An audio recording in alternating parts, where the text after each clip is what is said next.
Hi, welcome back to our last video. Today we're going to review everything we've talked about in our past video. As you know by now, Afghanistan is in a serious crisis for clean water. Poverty and war have been some of the main causes of this issue. Though Kabul is in the worst position throughout the country, battling an everyday struggle to get sanitized drinking water for themselves. This is why we've decided to install a filtration system near the Kabul River to help the community. Like most countries, Afghanistan has the four seasons being autumn, winter, spring, and summer. Although the seasons bring very little rain to them, causing droughts and such. Afghanistan depends on spring to bring them the little rain it provides. Their industry is mainly based on agricultural cotton, tobacco, madder, castor beans, and sugar beets, sheep wool, and highly priced animal skins. Wheat is common to several regions and makes up 80% of all grain production. Agricultural products accounted for about 53% of Afghanistan's exports in 2001, of which fruits and nuts were a very large portion. In some regions, agricultural production had all but ceased due to the destruction caused by the war and the migration of Afghans out of those areas. Their resources are rich and varied, as well ranging from coal to gas to precious stones and earth elements. Afghanistan is a landlocked country with vast plains to mountainous regions with great rivers flowing through its numerous landscapes. Its climates are varied as its topography of mountains, deserts, forests, and grasslands. Afghanistan's environmental issues today include problems such as soil degradation, air and water pollution, deforestation at an alarming rate, overgrazing, desertification, and overpopulation in its already fragile urban areas. Some of the endangered species in the forests of Afghanistan include the falcon, vulture, and snow leopard. 80% of Afghanistan's population depends on livestock, but the livestock is quickly being diminished due to the military's killing of livestock to get more money. Another reason for the decrease in the animal's population is some of the larger predators are being killed for safety and selling their fur, while somewhat smaller animals are being pushed for food. The wild animals of Afghanistan include more than 100 mammal species, some of which are nearing extinction.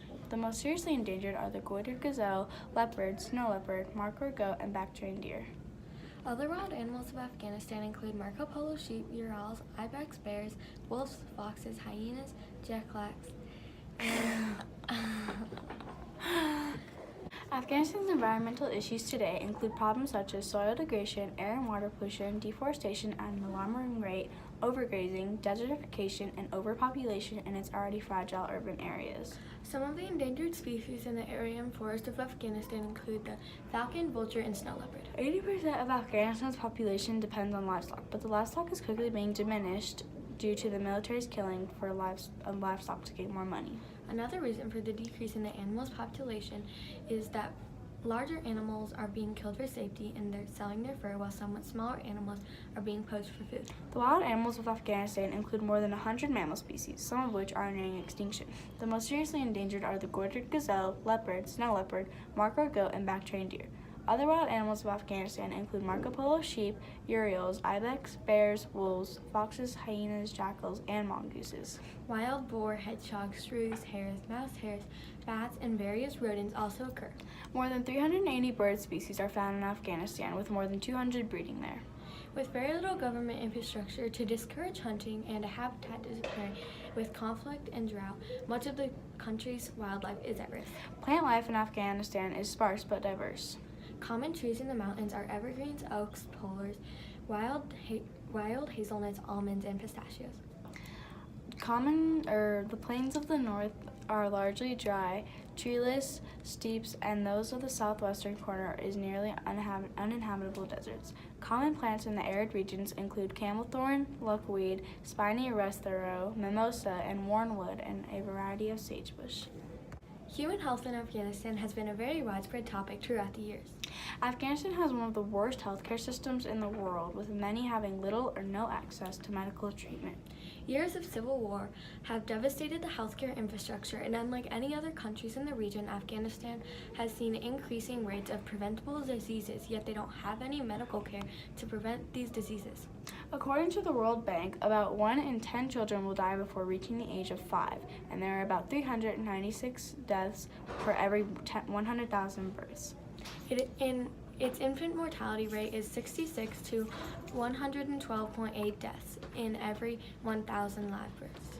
Since there isn't proper health care and most of the parents themselves can't even manage their own health that well, it typically doesn't mean well for the child. Adults can also struggle from the exposure of contaminated water, leading to kidney disease, nutrients loss, and other deadly diseases, wiping out thousands of citizens.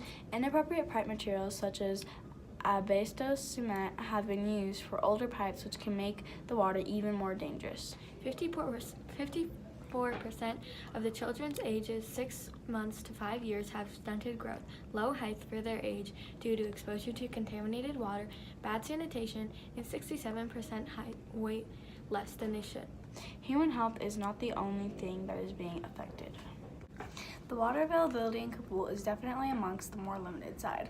Meaning, Afghanistan gets very little rain, and on top of that, the river's water is not sanitary at all. For the majority of the people, the rivers are their main access to water. This puts them in a very difficult spot because they are depending on the water resources that aren't sanitary. This is why we've designed our project to be installed by the Kabul River to take unclean water that they're using and make it potable for them. The filtration system we chose was the HRO water purification system. We're going to do a quick review of our cost analysis for this whole project. After exploring the website WikiHow, we were able to come up with a general explanation of a cost analysis. A cost analysis is where you implement a program or idea without regard to the ultimate outcome. It's important to do a cost analysis in order to figure out the potential or sustainability of a project before following through with it. We had to make sure that our system would provide enough water daily for all the people of Kabul. The filtration system produces 50,000 gallons of water every hour. And would produce 1,200,000 gallons every day. There are 4 million people total in Kabul. If the average person were to use around 50 gallons of water every day, 24,000 people would get water every day. By the end of a month, around 720,000 people would get water.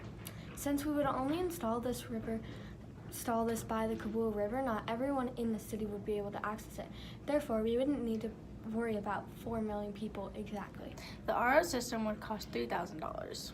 Plus paying for people to install it and ship it, which wouldn't be too bad. And since you only need to replace it every 13 years, you're not spending that much money on trying to help the people. And plus, everyone in that area would be provided with the water they needed. Since our system already comes built and put together, it wouldn't require a lot of attention or materials. The only thing we would really need would be people to install the system by the river. And some sort of shipment or transportation to get it there. Minus physical resources, the main thing that we really need is a plan of how our system would follow through. After all of our planning and efforts regarding this project, the next steps we need are to carry out our plan. And in general, make sure that the people of Kabul are staying healthy and safe and receiving the clean water they deserve. Theoretically, if we were to actually fully follow through with this plan, the next step would be to wait another few years to make sure that our system is actually working and potentially reinstall it when the time occurs. Unfortunately, this will be our last video. But we hope that you get something out of this, and we hope you become more aware of the living conditions some people suffer from. Our ultimate outcome of this assignment was to help the people of Kabul. We feel that we've done a good job of planning out an alternative solution for the country to gain access to clean and safe water. We hope you take some of the things we said into consideration and appreciate what you have access to. We hope to see you next time. Bye. Bye.